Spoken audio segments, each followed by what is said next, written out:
Hey everyone, happy Monday morning. It's psychic medium Josh Simons coming to anyone who's willing to listen with a little message today.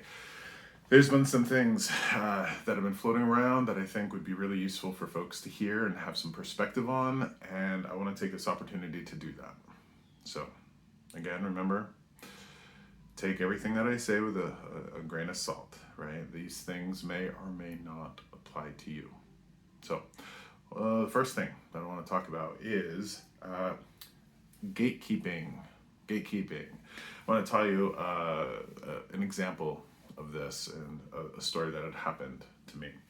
So we've had a customer come into our store, and she just kind of getting into the spiritual stuff, right? Taking classes and doing that sort of thing.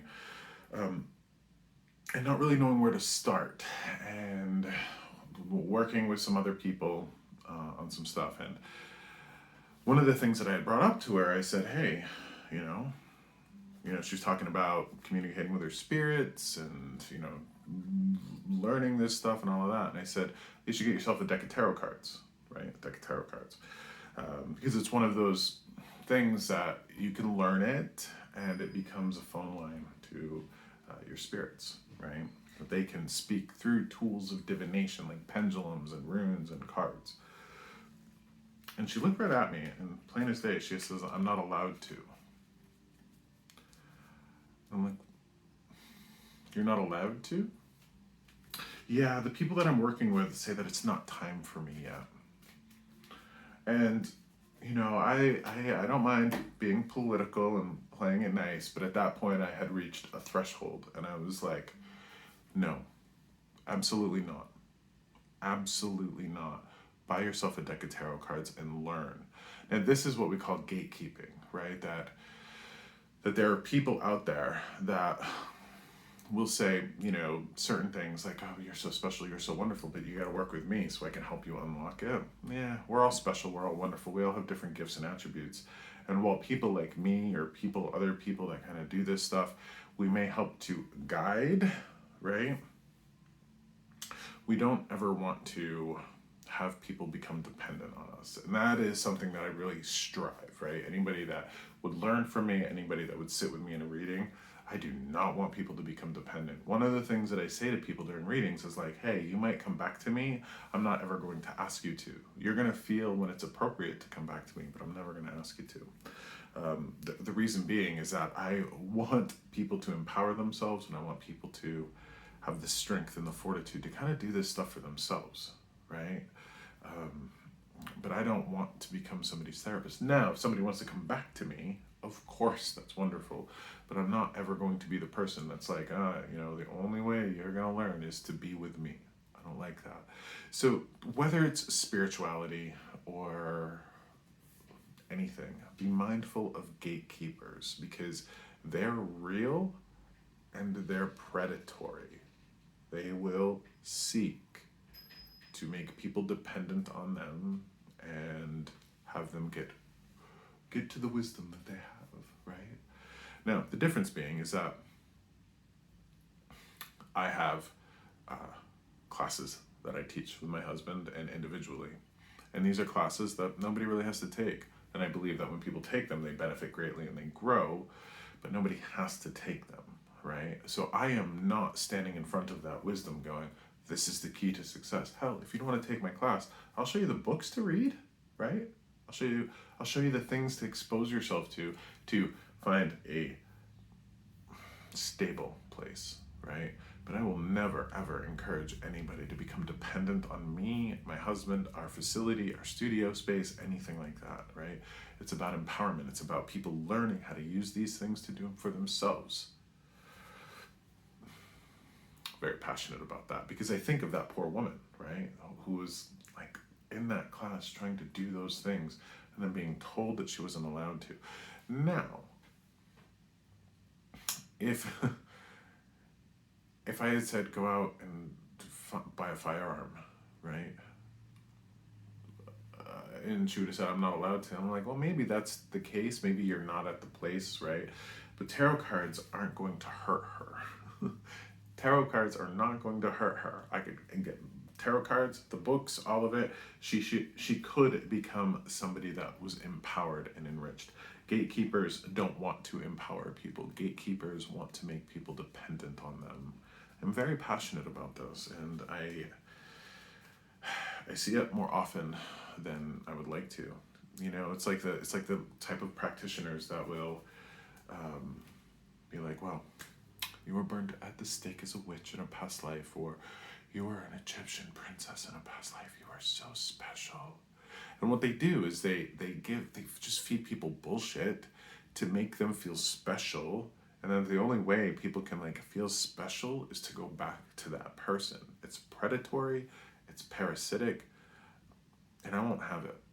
I won't have it. I won't have it in my space. I won't have it in my practice. And if somebody brings it to me, I'm going to call them out on it, right? If they're in a situation like that, I'm going to do my damnedest to call them out on it. So be mindful of that as you make your way through life, not just spirituality of life. It's, I don't know why I have to say this, but I'm going to say it. It's very much like an abusive relationship where if a woman is with a man and the man says something to the effect of like, you're nothing without me, you can't make it without me, you can't, and it's not just the men that say this, there's women that abuse people and will make people think that they're nothing without them, right? That's kind of gatekeeping. A little bit of gaslighting too goes hand in hand with that. So please be mindful of that. People that make you think that you're lesser than without them in their lives, right? Please be mindful. Just be aware. The other thing I want to talk about today, I'm going to shift away from the gatekeepers because just talking about that shit brings me down. I don't like that people are this way, but I guess people are going to be people, right? The other thing I want to talk about is emotions, right? And an instance recently where I've been dealing with some of my own emotions. So my son, back in April, turned 18, and he just graduated high school. And I've had a lot of emotions around it. Like empty nest syndrome is a real thing, right? And struggling with it, I had a friend who also had an only son, and now he's about 22, 23, and he's off doing his own thing. And she said what it's like to go through this process is like seeing somebody for 18 years, and then at the end of 18 years, they decide they want to go see other people. Right? And like my son's around, right? He has no plans on going anywhere soon. So I know he's there, and logically I know this, but it was more the milestone, right? I'm not going to have him as a little kid anymore, right? We're not going to be going to the amusement parks and all that stuff anymore. So there was a shift, and there was an emotional transition for me. I'm really fascinated with the ideas of weapons versus tools, okay? And I've talked about religion and firearms being very similar in the way that they are tools that some people will weaponize, right? And there's a tarot card here, the Page of Swords, that really speaks to me of this, right? Now, the pages in tarot, I'm looking for the card here, the pages in tarot speak to beginnings, messengers, youthful exuberance, what have you. And this page really spoke to me about this. So, a sword in tarot is of the mind, it's of the intellect, right? And a sword, to me, by default, is not a weapon. By default, it is a tool. Just like a firearm, it's a tool. So here we have the Page of Swords, right? Young woman up on top of a hill, holding this sword up.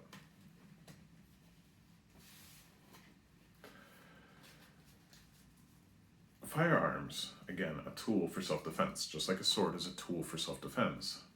And some people can take it and turn it into a weapon that hurts other people unnecessarily. Now, if you weren't trained with a firearm, if you weren't trained with a sword and you picked it up and you tried to use it, there's a really good chance that you would hurt yourself and others, right? Because you weren't using it skillfully. Every single emotion that we have as humans, I see as a tool. Even the bad ones, right? And I'm not somebody who buys into toxic positivity. Like, maintain a positive attitude. You gotta be positive, right? Maintain that positive energy. There are benefits to maintaining a positive attitude and having optimism, right? But when we deny darkness, sadness, frustration, right? Any of those emotions that are negative, thought of as negative, we deny a part of our own humanity, right? And we deny a part of a tool that's being or making itself known to us that we can use, right? So personally, I'm all about anger, I'm all about hatred. Not that I seek those things out, but anger and hatred are very useful, especially if you want to move yourself away from something. So we're talking practicality, right? Like, how can you use and how can you experience emotions in a practical way so they're not hurting you? Your mind and your emotions are a tool. Fundamentally, they're a tool. And if you don't learn or try to use them with skill, they become like that sword or that firearm that hurts you and hurts other people. When we experience emotions, and one of the worst emotions that we can experience is fear, right? Fear by itself keeps us safe, and there's a difference between fear and caution. But fear can make us stupid. It can choke us up. It really can. And oftentimes, whenever I get angry at something, as soon as I feel that anger feeling, now I'm at the point in my life where I'm like, okay, what am I afraid of? What fear do I have? You know, with my 18-year-old son, 15 to 18 has been incredibly difficult, and I've gotten angry at him for a lot of his silly teenage shit that he's pulled. But I've learned, my anger, what is that? Anger is in response to fear. What am I fearing, right? I'm fearing that he might hurt himself or hurt other people or anything like that. So I've sat with it, and I've done my best to try to take that tool that is my mind and emotion and turn it into a tool that's not a weapon, right? A tool that's not a weapon.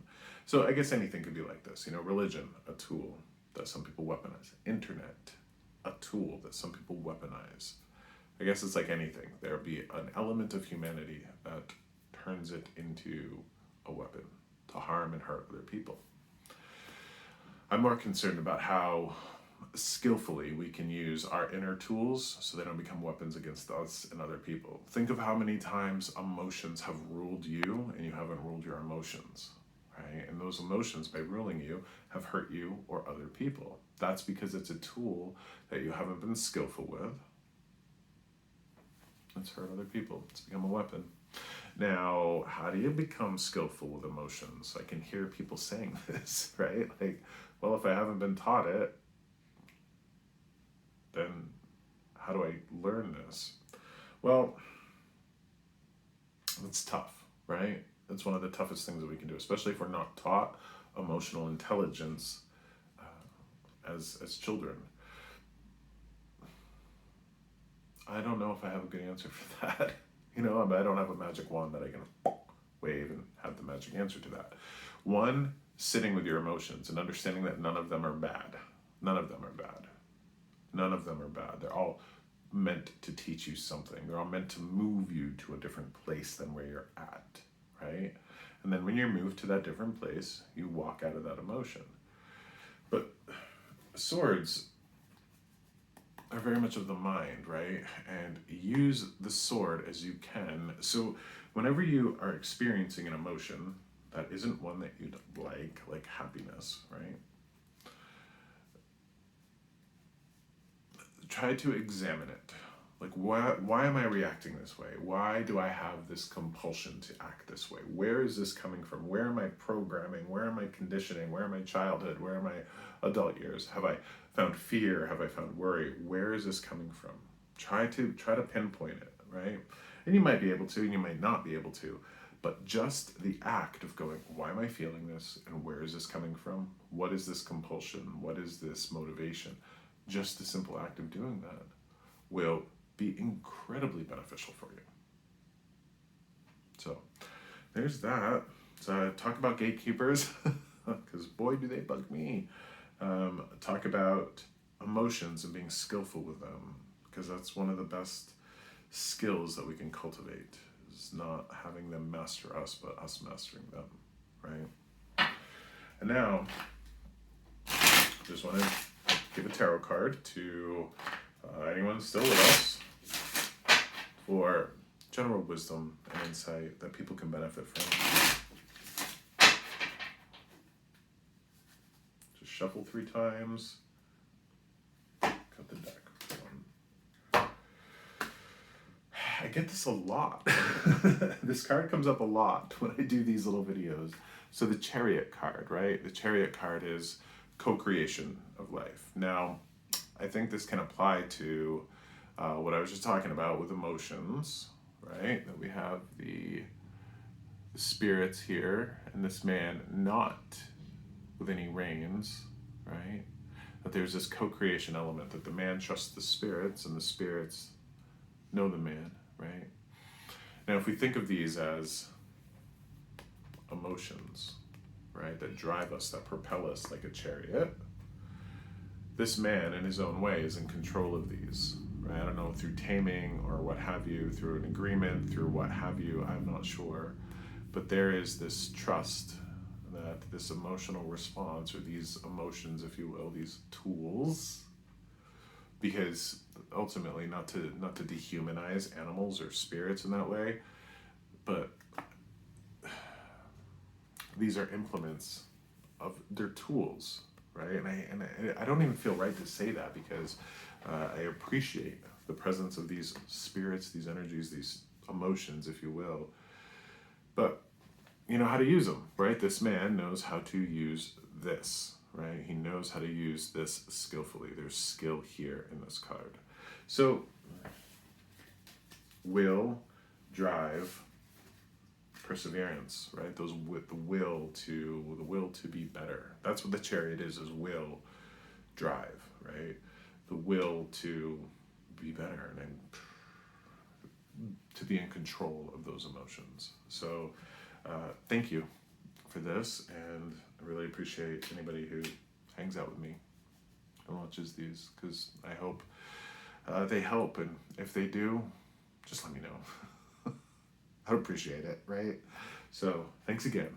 Take care of yourself. Have a wonderful week. See you soon.